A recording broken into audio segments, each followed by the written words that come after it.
Welcome to Kenton's videos. Enjoy the video. You start by confirming hardware and software. Pick an ESP32 variant with USB host support or plan a PS/2 adapter.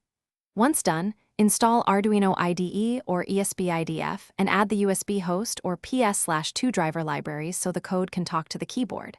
Next, wire the physical signals.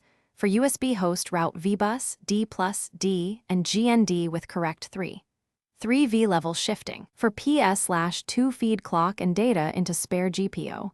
This gets you ready to flash the first sketch. Now you flash and configure the driver example. You change pin definitions and ensure USB host is initialized or PS/2 ISR is attached. This step is critical because wrong pins prevent detection. Once the device enumerates, parse HID reports to separate modifiers from keycodes and translate scan codes to ASCII or events so your app understands them. Make sure to add a small debounce or ring buffer so rapid keystrokes aren't lost. And monitor serial or a network endpoint to confirm each key press arrives. Finish by integrating the keyboard input into your project.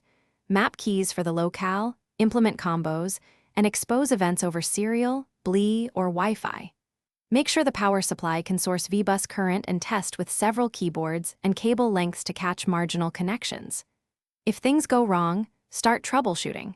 Inspect VBus present, verify D+/D pull-ups or PS/2 pull resistors. Confirm correct interrupt pins and library versions.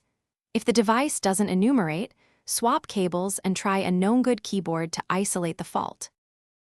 Thanks for watching. Consider subscribing if we helped you.